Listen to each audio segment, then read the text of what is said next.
Hi, it's Lydia Gable with Compass, and today is National Financial Awareness Day.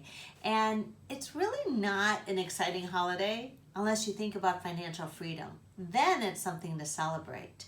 And I thought it would be a great opportunity to bring in my friend and my colleague, Neil Elmouchie from Summit Financial here in Westlake Village. And we're gonna have a conversation about planning for a home, thinking about retiring, thinking about those dream vacations. Financial freedom is really when the celebration begins. So Neil, thank you for joining me. Oh, thank you for having me. Do you want to talk a little bit about who you are and where your firm is, and just introduce yourself to our followers here? Sure. We're with Summit Financial Consultants. We're a boutique wealth management firm. We do what's called holistic planning, and we help people meet their financial needs. It's really about getting to a point where not having a lot of money necessarily, which is nice, but having enough money to help you accomplish your goals. We like to call it a work optional lifestyle. I love that, work optional lifestyle, right? That would be financial freedom, right? So, given what's going on today, interest rates are down, financial markets are crazy. What should people be doing? What are you recommending people doing for potentially saving for a home? Well, saving a home is obviously a good goal, and depending on what they're trying to accomplish, and doing that overall planning is critical. But it really starts with a plan. It really starts with the idea that you know where you're going. We use a phrase that if you don't know where you're going, how will you know when you get there? And that's where the plan's critical. Everything else sort of spins off from that. And some clients coming in while we're working with them, a new home is a critical part of their planning process.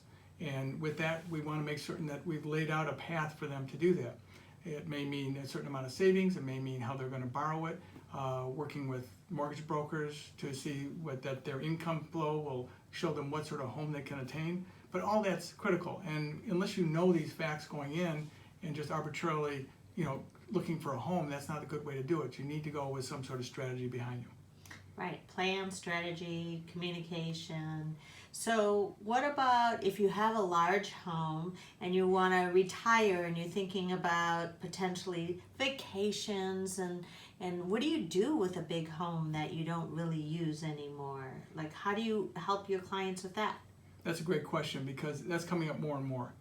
We have a lot of clients who realize that retirement is something that they work towards, but maybe not have either planned as well as they'd like to, and a lot of their assets are tied up in their home. So it's a good way to open those assets up, give them the ability to live the retirement they want, and also move into another home, downsize to something that's more appropriate. A lot of people realize that the overhead in maintaining a larger home that they've had for so many years is not something they're looking forward to continuing. So there's a number of strategies to apply to that and really help to enhance their retirement. That's a key factor. It'll give them the opportunity to really, like you said, have vacations, do other things that would otherwise be less, not even desirable, but have less ability to accomplish, simply because the money's locked up. Yeah, because a lot of the people, their money's locked up in their homes. So if they downsize, they could potentially take their financial tax credit with them. Yes. Or their tax base with them, and you could help them plan all of that. And then, like, what do they do? How do they invest their money and able to retire?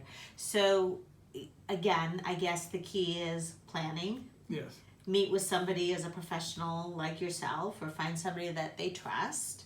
What about the market? What's going on right now? Are you telling people to come in and go out, or are you, what's your strategy for your clients? The market goes up and down, whether it be daily, weekly, monthly. It's all part of the process. We're not, in our firm, a buy and hold strategy where you just set it and forget it and leave it alone, because usually you have to adjust as certain conditions change. But we're not quick to get in and out of the market, because we see too many times where it'll drop one day or 1 week or even a month and then spike right back up and recover all the losses that were there. There are strategies regarding when to move in and out of the market and do it on a more tactful basis. And there's things such as items where is this a technical reason, or is it a fundamental reason that the market is changing? And based on which one it is, that will tend to make us decide whether we want to pare back some and retain the assets in one way, or just have to ride it out. Neil is extremely trusted advisor. His clients absolutely adore him and trust him and really get to that financial freedom, that work optional, what did you call that? Work optional lifestyle. Work optional lifestyles. So I hope that gives you a little bit of information. Certainly we'll put Neil's contact in the information below. Wonderful resource for you to reach out, but let's go out and celebrate for your work optional lifestyle. Thanks so much for joining us.